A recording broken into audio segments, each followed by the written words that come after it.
नमस्कार साथियों, study with Shailendra में आपका स्वागत है। आज हम लोग अपने जो साइंस और एनवायरनमेंट की जो हम लोगों की एक सीरीज़ चल रही है, जिसमें हम लोगों ने लास्ट लेक्चर्स में फोटोसिंथेसिस को जाना और कल जो वेरी लास्ट लेक्चर जो डिस्कस हुआ था, जिसमें हम लोगों ने जाना था ट्रांसपिरेशन वाष्पोत्सर्जन के बारे में। उम्मीद है आप लोगों ने उसे अच्छे से देखा भी होगा, समझा भी होगा।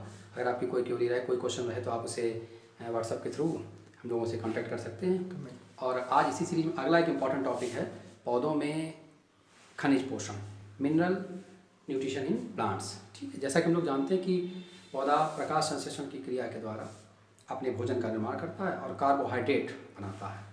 लेकिन पौधे की वृद्धि और विकास के लिए कार्बोहाइड्रेट के अतिरिक्त कुछ खनिज तत्वों की भी आवश्यकता होती है और इन्हीं खनिज तत्वों को ग्रहण करना और उसे अपने पोषण में प्रयोग करने की जो पूरी प्रोसेस है, उसे प्लांट्स के संदर्भ में क्या कहा जाता है? मिनरल न्यूट्रिशन कहा जाता है, यानी पौधों में खनिज पोषण। यानी संक्षेप शब्द क्या है कि पौधों में खनिज पोषण क्या है, यानी खनिज तत्वों को मृदा से ग्रहण करना और अपने पोषण में प्रयोग करने की प्रक्रिया पौधों के द्वारा क्या कहलाती है? खनिज पोषण, यानी मिनरल न्यूट्रिशन। इंपॉर्टेंट फैक्ट क्या है कि मिनरल न्यूट्रिशन के अंतर्गत सब जो मिनरल्स है, यानी यदि किसी पौधे की राख का यानी भस्म का अगर हम लोग अध्ययन करते हैं तो उसमें कितने प्रकार के तत्व पाए जाते हैं, ये परीक्षा में प्रश्न रहा है। तो किसी पौधे की भस्म का अध्ययन करने पर मिलने वाले अनिवार्य तत्वों की जो संख्या मानी जाती है वो कितनी? 16 मानी जाती है। यानी पौधे में अनिवार्य पोषक तत्व पाए जाते हैं खनिज तत्वों के संदर्भ में, तो उत्तर क्या होगा? 16 होगा। और इन तत्वों को उनकी उपलब्धता के आधार पर और उनके प्रयोग की मात्रा के आधार पर 2-3 वर्गों में विभाजित किया गया, जिनसे परीक्षाओं में प्रश्न बनते हैं। और इन को उनकी मात्रा के आधार पर जो वर्ग दिए गए हैं उससे परीक्षा में सीधे सीधे प्रश्न आता है कि लघु पोषक तत्व है कि दीर्घ पोषक तत्व है, इनमें से कौन सा क्रांतिक तत्व है। कई परीक्षाओं में आया हुआ प्रश्न है क्रांतिक तत्व, क्रिटिकल एलिमेंट्स, जिनसे हम लोग परिचित भी होंगे पहले से। तो आज ये सारा वर्गीकरण हम लोग देखेंगे और उम्मीद है कि 1 से 2 महत्वपूर्ण प्रश्न ये टॉपिक रखता है, क्योंकि ये मिनरल्स बिल्कुल जिस तरह से पौधे के लिए इंपॉर्टेंट है उसी तरीके से हमारी बॉडी के लिए भी बहुत इंपॉर्टेंट है। तो सबसे महत्वपूर्ण शब्द क्या है कि अनिवार्य पोषक तत्वों की संख्या पौधे के संदर्भ में, तो उत्तर क्या हो जाएगा? 16 होगा।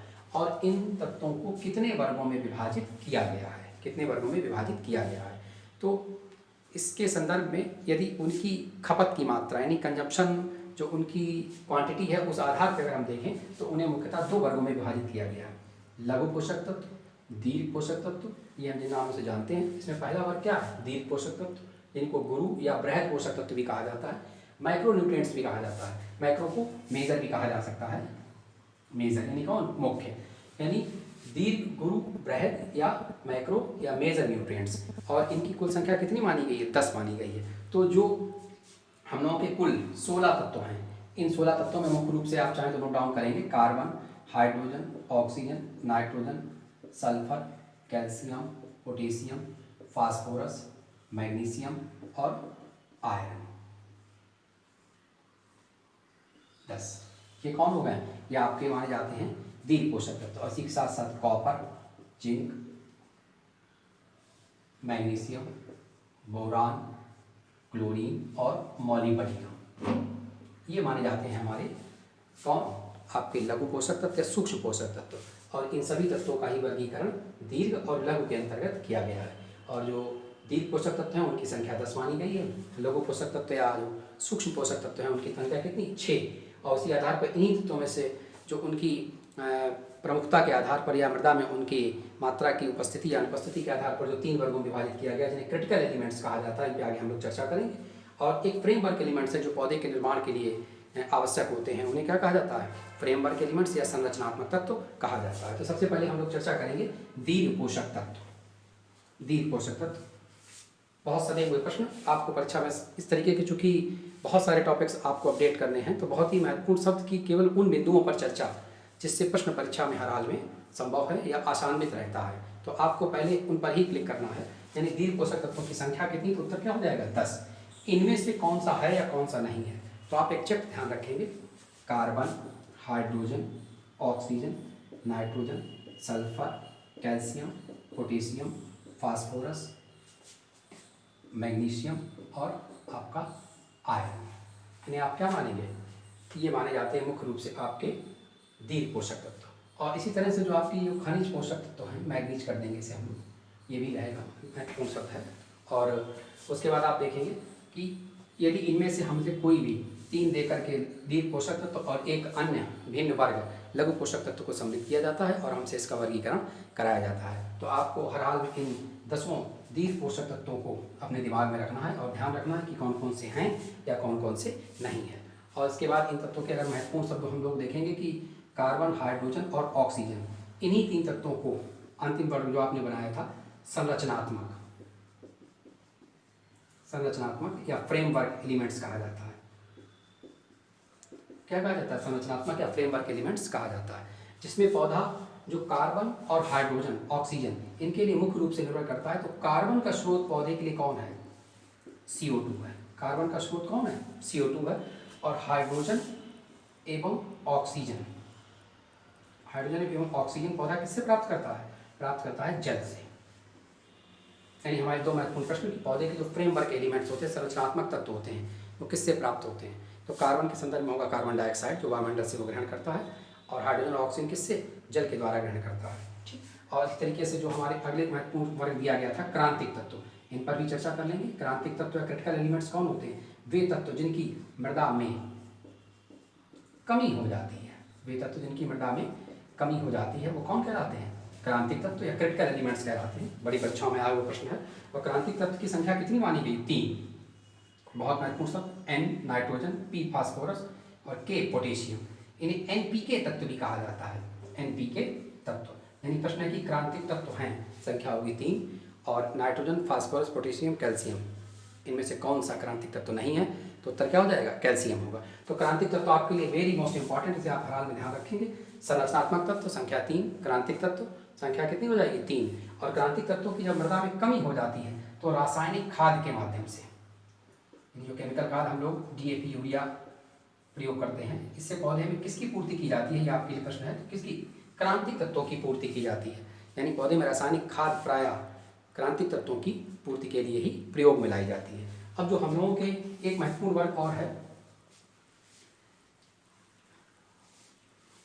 उसे करने से पहले सबसे पहले जानेंगे कि पौधे का नाइट्रोजन के लिए महत्व क्या है। तो नाइट्रोजन पौधे में बहुत महत्वपूर्ण कार्य करने के लिए आवश्यक है। जैसे पौधे के अमीनो अम्ल के निर्माण के लिए, प्रोटीन के निर्माण के लिए, क्लोरोफिल के निर्माण के लिए, साथ ही न्यूक्लिक अम्ल के निर्माण के लिए आवश्यक है। लेकिन जो सबसे महत्वपूर्ण शब्द है कि नाइट्रोजन की कमी होने पर जड़ों की वृद्धि रुक जाती है। ये आपको बहुत महत्वपूर्ण ध्यान देना है कि किस तत्व की कमी होने पर पौधों में जड़ों की वृद्धि रुक जाती है। तो कौन होगा? नाइट्रोजन। नाइट्रोजन की कमी या अधिकता होने पर पौधे में जड़ों की वृद्धि रुक जाती है। और एक जो महत्वपूर्ण शब्द और क्या है? पुरानी पत्तियां, पुरानी पत्तियों की हरिमीनता होती है, यानी क्लोरोसिस ऑफ ओल्ड लीफ, पुरानी पत्तियों की हरिमीनता। और एक और शब्द जो कई परीक्षाओं में प्रश्न बन चुका है कि पौधे मिट्टी से नाइट्रोजन को किस रूप में ग्रहण करते हैं? तो पौधे मिट्टी से नाइट्रोजन को कैल्शियम एवं पोटेशियम के नाइट्रेट के रूप में, हर हाल में आप ये सब ध्यान रखेंगे, NO3- नाइट्रेट के रूप में ग्रहण करते हैं। पौधा मिट्टी से नाइट्रोजन को किस रूप में ग्रहण करता है? नाइट्रेट के रूप में। बहुत महत्वपूर्ण शब्द, चूँकि हमारे नाइट्रोजन शरीर में प्रोटीन के निर्माण के लिए आवश्यक है, पौधे में भी वो प्रोटीन का मुख्य घटक है, अमीनो अम्ल का मुख्य घटक है, इसलिए नाइट्रोजन से परीक्षा में प्रश्न बनता है। तो पौधे मिट्टी से नाइट्रोजन को नाइट्रेट के रूप में लेते हैं। किसके नाइट्रेट? तो कैल्शियम के नाइट्रेट और पोटेशियम के नाइट्रेट। अगला महत्वपूर्ण तत्व है सल्फर। सल्फर भी पौधे में बहुत महत्वपूर्ण। सल्फर पौधे में अमीनो अम्ल एवं जीव द्रव्य के निर्माण के लिए आवश्यक है। ये एक महत्वपूर्ण शब्द, अमीनो अम्ल एवं जीव द्रव्य के लिए आवश्यक, जीव द्रव्य निर्माण हेतु आवश्यक तत्व है। और इसकी जो कमी होती है, यानी सल्फर की कमी होती है, तो जिस तरह से नाइट्रोजन की कमी से पुरानी पत्तियों की हरिमीनता होती है, उसी तरह से सल्फर की कमी से नई पत्तियों की हरिमीनता, यानी क्लोरोसिस ऑफ न्यू लीव्स, नई पत्तियों की हरिमीनता, एक ये महत्वपूर्ण शब्द है। और दूसरा एक महत्वपूर्ण शब्द और क्या है कि कोशिका विभाजन। कोशिका विभाजन एवं फलों की प्रगति, यानी फलों की वृद्धि मंद हो जाती है, फलों की वृद्धि मंद हो जाती है। ये क्या ध्यान रखना है आपको? किसके लिए? सल्फर के लिए ध्यान रखना है। और इस तरीके से महत्वपूर्ण शब्द है फास्फोरस। फास्फोरस भी पौधे में बहुत महत्वपूर्ण, फास्फोरस का बहुत बड़ा योगदान है। और फास्फोरस की कमी से पत्तियां हरी एवं नीली हो जाती हैं। फास्फोरस की कमी से पत्तियां कैसी हो जाती हैं? हरी एवं नीली हो जाती हैं। और एक शब्द और है, पत्तियों का समय पूर्व विकलन, पत्तियों का समय पूर्व गिरना,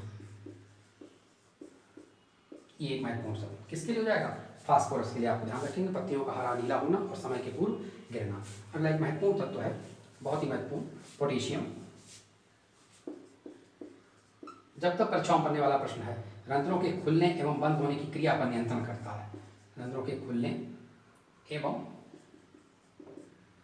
बंद होने पर नियंत्रण। पोटेशियम के लिए आप ये सब ध्यान रखना, जब भी परीक्षा में प्रश्न होगा हमेशा यही प्रश्न होगा कि पौधे में पोटेशियम का महत्वपूर्ण योगदान है, तो पत्तियों के खुलने और बंद होने की क्रिया में। इसी प्रकार कैल्शियम, कैल्शियम का भी बहुत महत्वपूर्ण रोल है। कैल्शियम पौधे की मिडिल कोशिकाभित्ति के मिडिल लैमेला यानी मध्य भित्ति में पाया जाता है और कैल्शियम के द्वारा पत्तियों के किनारों की हरिमीनता होती है। पत्तियों के किनारों, ये आप ध्यान दे रहे होंगे, कई शब्द ऐसे आ रहे हैं, पुरानी पत्तियों की हरिमीनता, नई पत्तियों की हरिमीनता, पत्तियों के किनारों की हरिमीनता, इन सबसे परीक्षाओं प्रश्न बनते हैं जिन्हें आप ध्यान देंगे।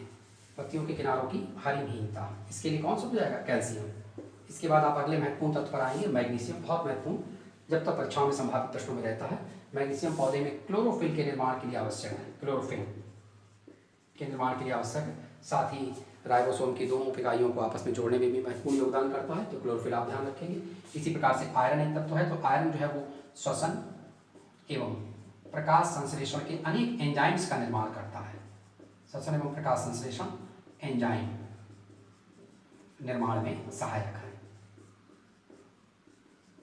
और इसकी कमी से भी हरिहीनता हो जाती है। इसी प्रकार जो अगर हम लोग लघु पोषक तत्वों के अंतर्गत बात करते हैं तो कॉपर, जिंक, मैग्नीज, बोरान और क्लोरीन है। इसमें copper, zinc, manganese, boron, chlorine और मॉलिब्डेनम, तो इनके कुछ महत्वपूर्ण सदे हुए आप सब देखेंगे। इससे कॉपर क्या होता है? कॉपर हार्मोन्स का घटक होता है, पौधे के कई हार्मोन्स का घटक कॉपर है, ये आपको ध्यान देना। जिंक जो है ऑक्सिन का घटक है, ऑक्सिन पौधे का वृद्धि हार्मोन होता है, उसका घटक है और ये एंजाइम्स का भी घटक है, ठीक। और ऑक्सिन का घटक कौन है? IEA का घटक होता है।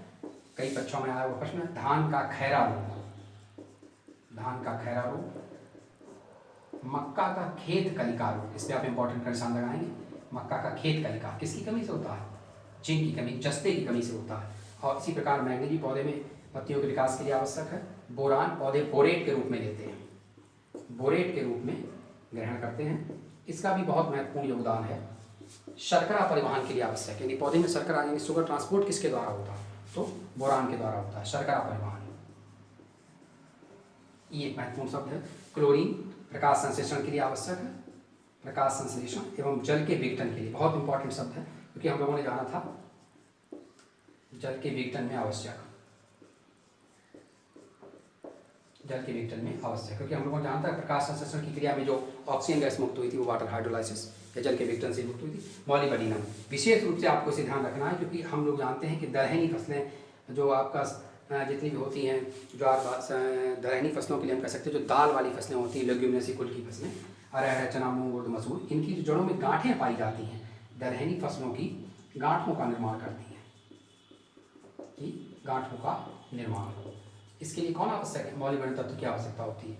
और इन्हीं गांठों में राइजोबियम, लेग्यूमिनोसेरम या उसकी अन्य प्रजातियाँ पाई जाती हैं जो मिट्टी के नाइट्रोजन को नाइट्रेट में बदलती हैं। तो इस प्रकार ये पौधे के जो 16 तत्व हैं जो अपने अपने अलग अलग कार्य क्षेत्रों में महत्वपूर्ण भूमिका रखते हैं।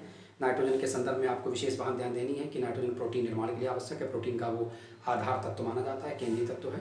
और इस प्रकार मैग्नीशियम आपके क्लोरोफिल का केंद्रीय तत्व है, राइबोसोम को जोड़ने के लिए आवश्यक है।